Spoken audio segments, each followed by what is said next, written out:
Kornas kepegawaian ini bertujuan untuk yang pertama membangun konsolidasi dalam pembinaan dan pelaksanaan manajemen kepegawaian dengan seluruh pejabat pembina kepegawaian. Yang kedua, membangun komitmen bersama dalam pelaksanaan manajemen kepegawaian yang profesional, bermartabat, dan berdaya saing global melalui percepatan perubahan pola pikir atau revolusi mental PNS. Rakornas kepegawaian ini diikuti oleh para pejabat instansi pemerintah pusat yang terdiri atas Sekretaris Kementerian Koordinator, Sekretaris Jenderal, dan Sekretaris Utama serta Kepala Biro Kepegawaian. Juga stakeholder kepegawaian yakni Kementerian PAN dan Reformasi Birokrasi, Komisi Aparatur Sipil Negara, Ombudsman Republik Indonesia, serta instansi peninjau.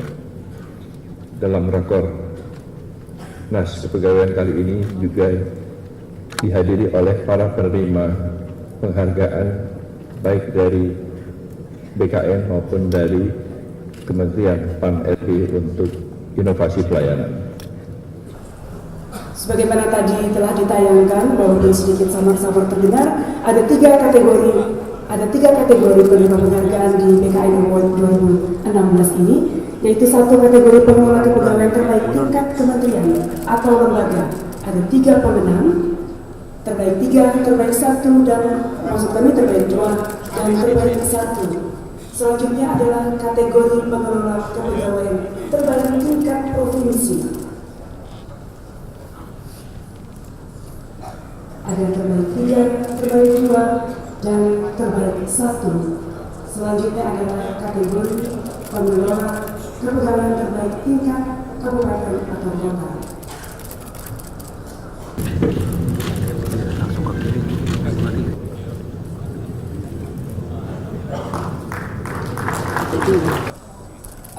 Gubernur Jawa Timur, dan 5 ini loh Pak D. Iya, memang luar biasa Pak D.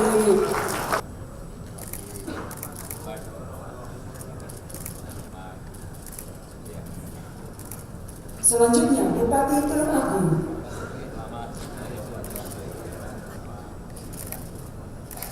Selanjutnya Bupati Pamekasan.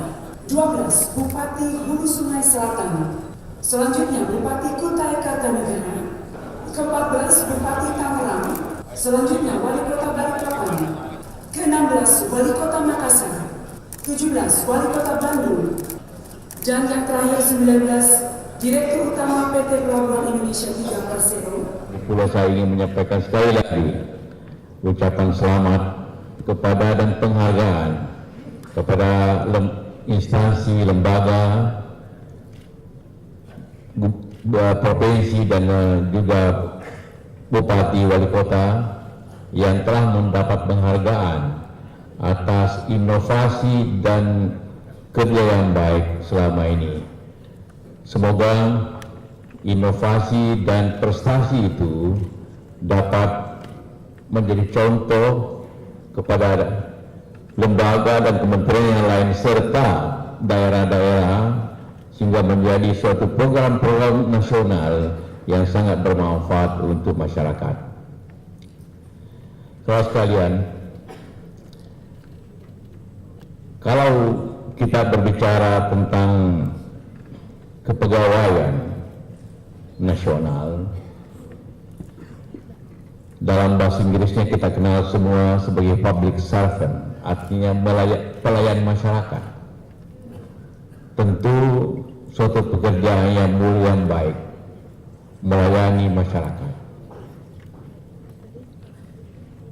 Karena itulah maka kalau dahulu diadakan pulih kepada mahasiswa, kalau tamat mau jadi apa, mayoritas memilih jadi PNS. Itu dahulu. Tapi sekarang karena PNS rasanya sudah cukup pada batas dewasa ini, sehingga diadakan moratorium, maka tentu minat itu juga harus kita batasi agar lebih efektif. Apa yang kita harapkan? Yang kita harapkan sebenarnya apa yang seperti yang ditarikan tadi, suatu tarian yang mempunyai keahlian, skill, kekompakan, hasil yang baik akhirnya. Persis seperti tarian baik tadi itu dari Aceh. Bagaimana secara indah dia kompak, tentu punya skill dan menghasilkan produk yang baik. Itulah yang kita harapkan dari seluruh PNS atau ASN kita dewasa ini. Dalam beberapa tahun terakhir tentu terjadi banyak perubahan. Ada 3 hal pokok yang menyebabkan perubahan pola kerja dan juga tentu apa yang harus dilakukan oleh pegawai negeri kita.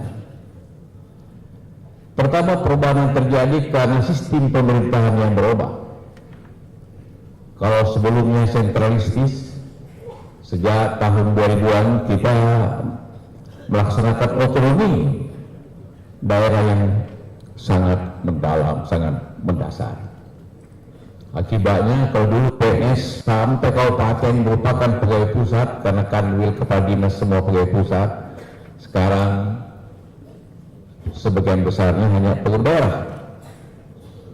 Karena itu kalau dulu semua instruksi terpusat, sekarang dibutuhkan inovasi dan kebijakan daerah yang baik. Perubahan yang kedua adalah teknologi. Teknologi hampir merubah segala-galanya. Cara kita berpemerintahan. Kalau semuanya dulu dengan data, mendaftar, formulir, mengisi, menghadap dan sebagainya, sekarang mulai dilaksanakan e-government, mulai smart city, mulai layanan online. Semua itu mempercepat dan mempersingkat layanan kepada masyarakat, sehingga pegawai negeri tidak perlu selalu berhubungan langsung dengan masyarakat, tapi bisa terjadi langsung dengan teknologi yang baik itu. Semua itu menyebabkan sesuatu yang diperbaiki. Yang ketiga adalah persaingan, baik internal kita juga keluar. Persaingan selalu kita bicara ASEAN, artinya antar negara, tapi persaingan juga antar daerah akibat ekonomi. Kalau daerah tidak efisien, orang berusaha di daerah yang lain. Kalau di sini tarif terlalu mahal, orang pindah ke daerah yang lebih murah. Kalau di sini layanan kurang, pengusaha menginvestasi di daerah yang lain hanya baik. Persaingan. Maka 3 hal itu haruslah merubah karakter PNS kita. Karakter bagaimana menjadi lebih inovatif, karena tidak lagi selalu ada petunjuk arahan SOP dari pusat, tapi daerah harus lebih inovasi. Kalau dulu anggaran membuat sekolah, membuat jalan semua ditentukan oleh Bappenas, sekarang ditentukan oleh daerah sendiri. Pemerintah hanya memberikan DAU, DAK, tapi ketentuannya oleh daerah. Semua membutuhkan keahlian, skill, dan juga kecermatan yang baik. Tanpa itu maka daerah akan ketinggalan. Sama dengan perubahan teknologi yang semua. Ada daerah yang hanya memanfaatkan internet sebagai mesin ketik atau komputer sebagai mesin ketik. Itu akan ketinggalan daerah yang berperannya sebagai sistem informasi dan hubungan. Dan juga apa yang sangat penting pada dewasa ini dalam era industrialisasi generasi 4 ialah data. Permainan data yang penting, dan itu hanya diperoleh dengan mudah dengan sistem teknologi itu. Semua merubah wajah PNS seperti itu. Karena itulah apa yang tadi mendapat penghargaan, hampir semua mempunyai inovasi-inovasi yang ada hubungannya dengan kecepatan, perbaikan, dan juga dengan sistem informasi teknologi yang baik. Yang sebenarnya sekarang dengan mudah diperoleh.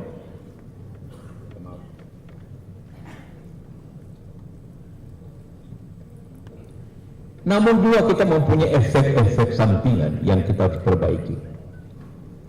Efek sampingannya ialah PNS atau pegawai negeri menjadi sangat lokal. Kalau dahulu dengan mudah seorang kanwil atau kepala dinas dipindahkan dari Jawa keluar Jawa atau dari luar Jawa ke Jawa atau Sumatera dan sebagainya, sehingga mendapat pengalaman yang baik ditularkan ke daerah itu, dan tentu menjadi perekat nasional. Akibat otonomi yang sangat ketat itu, 10 tahun pertama terjadilah seakan-akan pengkotakan wilayah. Kalau Jawa Timur pokoknya harus orang Jawa Timur, Sulawesi harus Sulawesi, atau di Sumatera harus orang Sumatera, tamatan universitas tempat. Ini menyebabkan perekat nasional berkurang, dan juga komunikasi antar daerah bisa berkurang. Dulu dibutuhkan kompetitor, membutuhkan tukang arsip, membutuhkan tukang fotokopi, membutuhkan lagi penjaga, membutuhkan macam-macam. Sekarang dengan langsung dan sebagainya tentu dibutuhkan lebih sedikit dan lebih langsung. Ditambah lagi dengan pemekaran yang begitu besar, menyebabkan anggaran negara terserap begitu banyak ke hanya untuk membiayai rutinitas daerah dan pusat. Dewasa ini di pusat saja hampir 35% belanja negara untuk pegawai. Daerah lebih besar lagi, rata-rata di atas 50%, malah ada daerah hampir 80%. Itu menyebabkan ketidakmampuan daerah untuk pembangunan lebih kecil. Padahal tujuan pemerintahan ialah melayani masyarakatnya, meningkatkan infrastrukturnya, dan meningkatkan pelayanan kepada masyarakat. Apabila biaya internal terlalu besar, artinya kekurangan mampuan itu pasti terjadi. Hal itu sebenarnya tidak menjadi soal selama hasil kita di pemerintahan naik. Kita tidak mempunyai rencana untuk menurunkan tingkat kesejahteraan pegawai, tidak, malah kita ingin naikkan. Tetapi yang kita harapkan ialah efektivitasnya dinaikkan sehingga timbul pendapatan negara lebih tinggi. Itu yang kita harapkan. Secara nominal tidak perlu diturunkan, yang diturunkan ialah persentasenya. Kalau secara nasional biaya rutin kita 70%, maka yang kita harapkan ialah tetap kesejahteraan terjamin, tapi persentasenya turun akibat naiknya pendapatan, naiknya pajak, pendapatan daerah, dan sebagainya. Yang dibutuhkan ialah bagaimana meningkatkan itu semua. Yang dibutuhkan ialah bagaimana ekonomi bergerak. Karena hanyalah ekonomi yang bergerak menimbulkan pendapatan negara dan daerah naik. Hanya itu caranya. Karena itulah maka janganlah semua orang ingin mempunyai kewenangan dengan membuat aturan. Pemerintah, rakyat sekarang ini dipenuhi dengan segala macam aturan yang menyebabkan timbulnya kelambatan.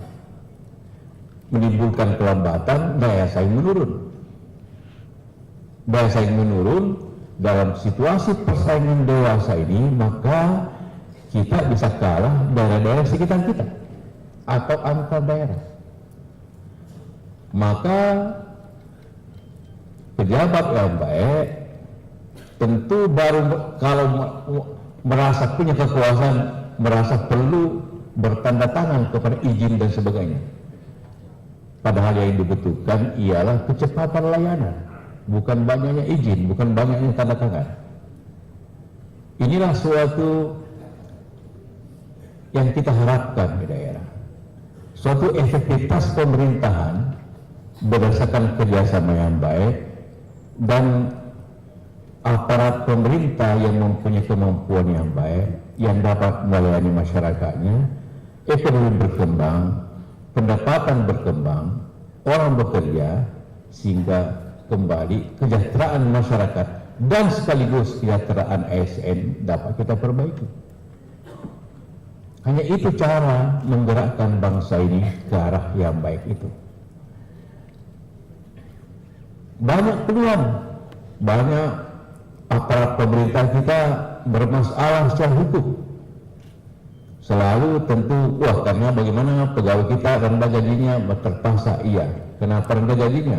Karena negara ekonominya kurang berkembang dengan baik akibat cara kita mengelola negeri ini yang sangat birokratis, sangat lamban. Apakah itu izin lahan, izin industri, izin investasi, dan segala macam itu. Karena itulah pemerintah mengeluarkan banyak kebijakan debirokratisasi, deregulasi untuk memudahkan rakyat Anda semua di daerah mudah berusaha. Hanya itu inti daripada suatu kemajuan. Suatu kemajuan hanyalah apabila rakyat makin banyak berusaha, makin tinggi produktivitasnya, dan hanyalah produktivitas yang tinggi yang dapat memberikan kesejahteraan, bukan aparat yang banyak yang dapat menyebabkan kesejahteraan, tapi produktivitas yang tinggi dari masyarakat yang dapat memberikan kesejahteraan masyarakat. Sehingga kami harapkan dan berharapkan kepada Anda semua di sini untuk memperbaiki cara kita melaksanakan pemerintahan. Saudara-saudara semua yang berada di depan menghadapi masyarakat, melayani masyarakat terdepan di daerah, di kota, di provinsi, dan juga apabila itu ada urusan di kementerian. Tentu diharapkan pekerjaan itu yang lebih baik, lebih cepat, dan tentunya juga lebih efektif kepada kita semuanya, sehingga negeri ini bisa meningkatkan kemakmuran yang adil kepada masyarakatnya. Semoga saudara semua dalam pertemuan ini tentu kita harapkan juga sekali lagi bagaimana PNI selalu menjadi perekat kebangsaan, bukan hanya menjadi pegawai daerah, tapi semuanya menjadi pegawai nasional yang bertempatkan di daerah. Bukan pegawai Jawa Timur karena gubernurnya, bukan hanya pegawai Sulawesi Selatan atau Sulawesi Utara atau Sumatera, tapi semua pegawai negeri Republik Indonesia yang bertugas di berbagai cabang pemerintahan kita, tapi tujuannya satu, memajukan bangsa ini secara sebaik-baiknya. Itulah sekali lagi saya ucapkan selamat, terima kasih. Semoga semua kita dapat melaksanakan tugas kita dengan sebaik-baiknya.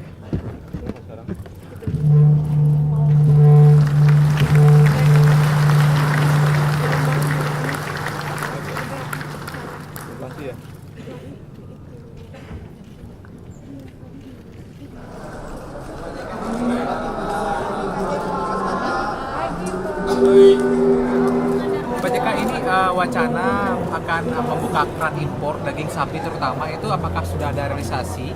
Mengingat pekan ini hari ini sudah 130.000 per kilo, Pak. Sedang dalam proses impornya. Proses artinya akan dibuka sebelum Ramadan. Sudah dibuka, cuma lagi proses. Stok daging dalam negeri gimana Pak sampai hari ini, Pak? Ya tentu dibutuhkan tambahan. Pak JK, rupiah terus anjlok, Pak. Apakah BSI bisa ada untuk mendeteksi? Rupiah biasa turun naik, bukan saja rupiah yang lemah, dolarnya menguat gara-gara statistik lapangan kerja di Amerika membaik, maka dia menguat. Apakah dari pemerintah Memang menjaga agar Tidak ada perlu dijaga biar berkembangnya juga secara baik. Tidak akan berlebih-lebihan. Pak, soal inovasi dong Pak, himbauan untuk daerah gimana Pak terkait inovasi ini? Belajar di daerah lain yang sudah berhasil dan saling sinergi dengan daerah-daerah yang sudah berhasil. Pak JK, keran impor tadi itu diutamakan dari negara mana saja dulu Pak? Sekarang semua daerah yang bebas penyakit, Australia atau negara lain yang bebas penyakit. Pak JK, alhamdulillah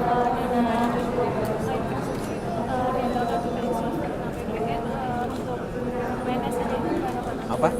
Ya Pak, alhamdulillah kalau dana untuk dari swasta aja dan APBN PNS itu gimana Pak? Tetap jalan sesuai APBN. Pak JK, jadi Pak JK dalam sambutan yang terakhir itu ingin mengikat kembali PNS maupun ASN supaya kembali ke Indonesia itu maksudnya seperti Ya apa? nasional. Dulu kan pegawai itu sangat daerah ya, setelah otonomi. Kalau dari Sulawesi Selatan berputar-putar aja di situ. Di Jawa saja. Akhirnya kita yang sekda atau kepala dinas bisa pindah-pindah secara nasional. Artinya sekarang didorong. Ya, itu bisa diatur secara terpusat yang pada level tertentu. Semacam salah satu ya. Di level keberapa sampai berapa supaya mereka bisa Ya itu yang ke daerah-daerah. Ya, sudah dimulai dengan sistem bidding. Jadi dimanapun boleh melamar, tapi nanti akan diatur lebih baik lagi sehingga terjadi perputaran nasional, rotasi nasional. Khawatirkan ya Pak kalau Iya. kedaerahan terlalu tinggi. Terlalu gitu, tinggi. Pak, Ya. Bukan saja mengkhawatirkan daerahnya, profesionalismenya tidak bertambah karena tidak melihat lebih luas. Pak JK, Bagaimana itu? Iya, nanti kan kalau sudah putusan pengadilan, pengadilan lah yang menentukan. Soal teknisnya memang terjadi perdebatan. Dokter itu kan menyembuhkan, bukan memberi rasa sakit. Ada sumpah dokter. Tetapi kan di beberapa negara sama dengan hukuman mati. Hukuman mati juga gimana? Di beberapa negara hukuman mati itu pakai suntik mati. Kan harus apa? Jadi saya kira kalau perintah hukum, ya mereka kan pasti tidak bisa mengelak untuk itu. Itu kan perintah.